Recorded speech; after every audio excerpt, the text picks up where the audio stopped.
हूँ प्रियंका।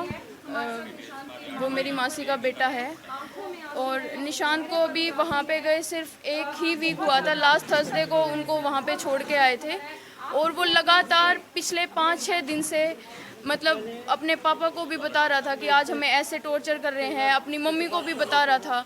जब पेरेंट्स ने बोला कि कंप्लेन कर दें हम उसके अगेंस्ट, तो वो उस चीज़ से भी डर रहा था कि मैं इंडिविजुअली हाईलाइट हो गया तो मेरे को अलग से उसको वो करेंगे, और ज़्यादा कंप्लेन। टॉर्चर करेंगे। वहाँ पे किसी मेडिकल ओडिशा के ही किसी सीनियर स्टूडेंट ने भी बता रखा है कि मतलब वो वहाँ से पास आउट है या तो इतनी रैगिंग है कि किसी ने पहले कंप्लेंट की थी तो लगातार उस नए बच्चे को 15 दिन तक सबके बीच बुला के उसको थप्पड़ मारे गए हैं। तो वो इन चीज़ों से इतना डरा हुआ था कि अगर उसने कंप्लेंट कर दी तो अलग से उसके साथ और टॉर्चर होगा तो वो नए माहौल में गया था एकदम से निकल के। 18 साल का वो जस्ट था, उसको वो एडजस्ट होने का वो एक इन्वायरमेंट एक होता है कि एक कोऑपरेशन मिलती है, वो चीज़ नहीं मिली उसको, टॉर्चर मिला। वो उस चीज़ से इतना डर गया कि वो वीडियो कॉल पे आई कांटेक्ट भी नहीं कर पा रहा था पेरेंट्स से। लास्ट टाइम जब 2:30 पे मौसी की बात हुई है उससे, मौसी ने उससे पूछा है कि तेरे को क्या हुआ है। उसकी आंखें स्वेल्ड और मतलब फेस से ये लग रहा था कि जैसे उसके साथ मारपीट हुई है या जो भी हुआ है। उन्होंने ये बात डिस्कस की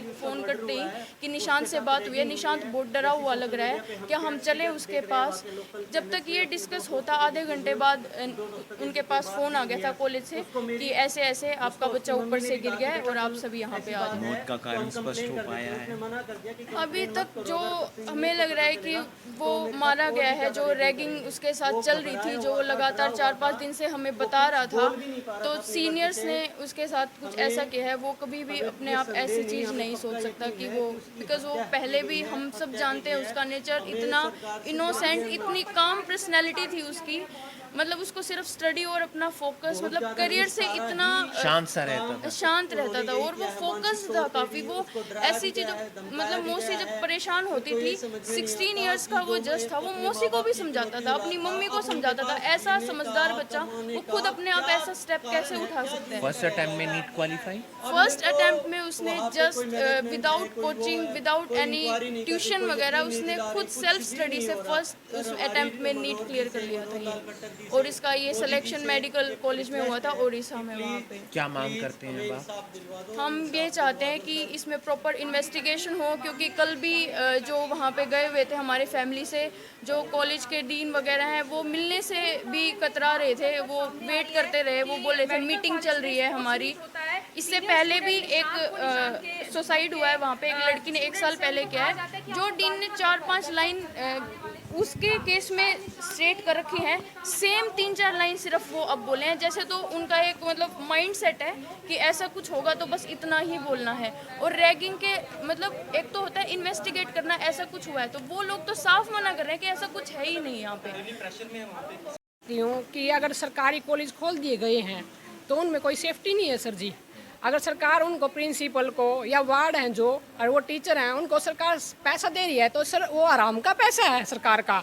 सर उन पे कोई कार्रवाई नहीं है, उनको सर सस्पेंड होना चाहिए कि सरकार ऊपर से उनको कंट्रोल करे है कि भाई हम तो उनको पैसा दे रहे हैं तो मैं बच्चों को भविष्य बनाने वास्ते दे रहे हैं, यानी कि बच्चों को मारने वास्ते नहीं दे रहे। सर हम तो ये दरख्वास्त करते हैं मोदी जी से कि आप हमको इंसाफ दो और आप ही कर सकते हो ये काम, और कोई नहीं कर सकता। सर घटनाक्रम होने से पहले भी माँ से बात हुई थी? हाँ जी सर, वही थी माँ से बात, पर उसने उसके ऊपर इतना प्रेशर था सर कि भाई उसने कहा भाई मम्मी आप बताना नहीं किसी को, कहना नहीं कुछ, और क्या नाम अपने आप कर देंगे, थोड़ा बहुत अपने आप कर लूँगा मैं हैंडल है। फिर मम्मी ने कहा, पापा को कहा, फिर बोला कोई नहीं, होता रहता है कॉलेजों में, चलता रहता है थोड़ा बहुत। सर इतना प्रेशर कि बच्चा आत्महत्या पर उतरा है सर।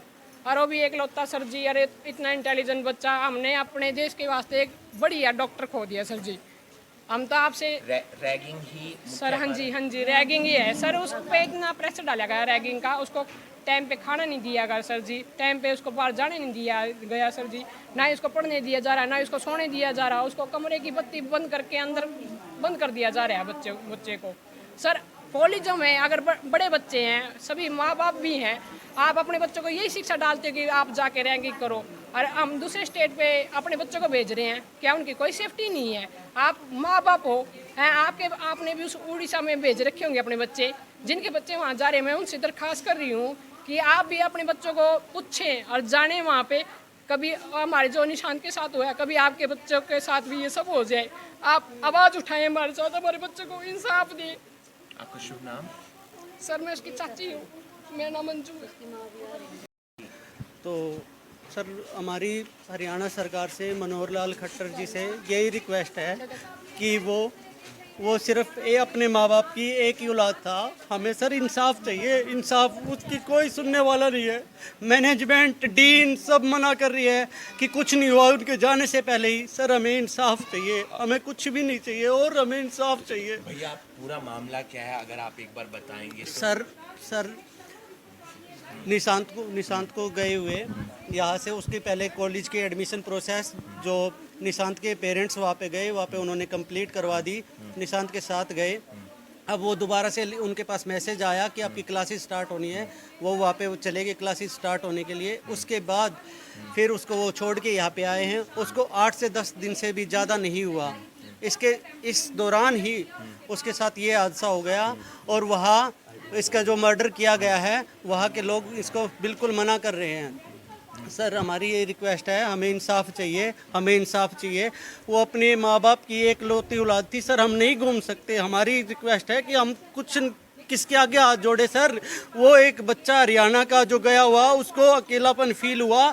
उसके साथ वो सोशल मीडिया पे भी दोस्तों के साथ भी चैट करते हुए कह रहा है कि अगर आपने कंप्लेन कर दी तो सीनियर में पता चल गया तो ये मेरे साथ और भी रैगिंग करेंगे। सर हमें इंसाफ चाहिए। सर एक बात, उनकी सेफ्टी भी तो होती है ना। और पर यहाँ पर अपने देश में ही बच्चों को सेफ्टी नहीं मिलती। हमारे बच्चे MBBS इंजीनियर करे हुए, अगर इस तरह बर्बाद होते रहे तो कौन तो डॉक्टर बनेगा और कौन इंजीनियर बनेगा। आप इस बात को मोदी जी से हम दरख्वास्त करते हैं कि ऐसे कॉलेजों पर, इन पे, सरकारियों पे वो पूरी कोशिश करेगी इन पर लगाम लगाने की। और हमारे बच्चे माँ के साथ वो टच में था, हमेशा बता रहा था। माँ के साथ वो माँ बाप को बता रहा था जी, बता रहा था वो कि मैं परेशान हूँ। इन्होंने कभी परेशान कर कर रख दिया है। फिर भी माँ बाप ने कहा कि भाई थोड़ा एडजस्ट कर लो आप, हैं क्या पता समय के साथ ठीक हो जाए। पर वो बच्चा ज़्यादा ही परेशान हो चुका था जब भी उसने यह इतनी हिम्मत कर ली कि माँ बाप ने, पेरेंट्स ने, मतलब कि जो निशांत की मम्मी है उसने ये भी कहा कि हम कंप्लेन कर देते हैं इनकी। तो उसने, निशांत ने मना कर दिया कि मम्मी कंप्लेन मत करना, अगर कंप्लेन कर दी तो सीनियर को पता चल गया तो वो मेरे साथ और भी रैगिंग करेंगे। क्योंकि मैं यहाँ हरियाणा का, मेरी नॉलेज में एक ही बंदा हूँ और मैं किसी को जान नहीं सकता। मैं यहाँ की लोकल लैंग्वेज नहीं जानता। मम्मी मैं बहुत यहाँ पे, मम्मी ने, फिर उसकी मम्मी ने ये भी कहा कि हम आ जाते हैं। नहीं मम्मी, उसके ये हादसा होने से पहले भी उसकी बात हुई, उससे पूछा कि मम्मी ने पूछा बेटा क्या बात है, वो खाना खा लिया, लंच कर लिया? बोले नहीं मम्मी। तो उसने कहा, सिस्टर ने, जो मैं उसका मामा लगता हूँ निशांत का, तो उसने बात की। फिर उसने, सिस्टर ने जो बात की तो उसको बोला कि जा बेटा पहले तू लंच करके आ, और लंच करने के आके फिर मेरे को कॉल करियो। लेकिन उसकी कोई कॉल नहीं आई, उसका कुछ नहीं आया। वो उसका मुंह ऐसा था जैसे कि मतलब किसी को कह नहीं देते कि पता नहीं क्या, चारों तरफ से हथियार लगा दिए कि क्या लगा दिए। उसको रैगिंग से परेशान था सर। वो रैगिंग से परेशान नहीं था, उसका मर्डर ही रैगिंग से हुआ है। रैगिंग से परेशान नहीं था। वो इकलौती औलाद था, इकलौती औलाद। आप क्या समझोगे सर, मैं कैसे बताऊं? अब एक बात बताओ ना, वहाँ पे मीडिया भी, वहाँ पे मैनेजमेंट भी, सबके सब गए और वो मना कर रहे हैं कि कुछ नहीं हुआ। अरे उनकी भी तो सुन लो, उनको भी तो संभाल लो, कम से कम इंक्वायरी करवा दो। हमारे बच्चे को इंसाफ चाहिए, हमें इंसाफ चाहिए। इकलौती औलाद था सर, उनके पास अब कुछ भी नहीं बचा, जीने का कुछ भी नहीं बचा। सर एक बार बताओ, सर सरकारी है। निशांत ने विदाउट कोचिंग फर्स्ट अटेम्प्ट में नीट क्लियर किया। उसने कहीं भी कोचिंग नहीं ली, घर पे पढ़ता था, बिल्कुल डिसिप्लिन था। उसके करनाल के, ऐसे हमें पता चला कि करनाल के जो स्कूल है प्रताप पब्लिक स्कूल, उसकी मैगजीन में भी उसके फर्स्ट पेज पे उसका फोटो आया है। 10th में भी उसको मेरिट लिस्ट में आता था, 12th में भी मेरिट लिस्ट में आया है। वो एक होनहार छात्र था सर। ये लॉस सिर्फ यहाँ घर का नहीं हुआ है, ये देश का लॉस हुआ है सर। प्लीज़ हमारी माँ बाप भी बेरोजगार सर, हमारी आपसे रिक्वेस्ट है, प्लीज़ सर हेल्प करो। इनके पास कोई जरिया नहीं है, जीने का भी नहीं है, खाने का भी नहीं है, कमाने का भी नहीं है।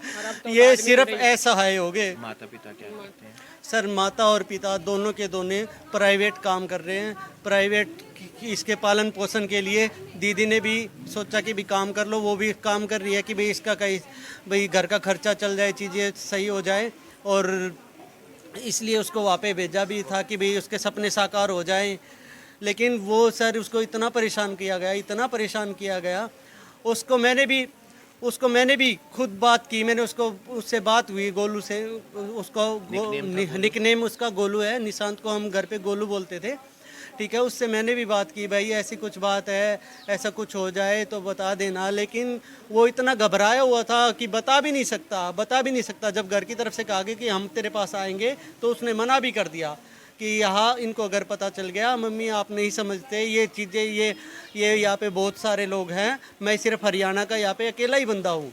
आपका नाम? मेरा नाम सुरेंद्र है जी, मैं निशांत का मामा हूँ। आप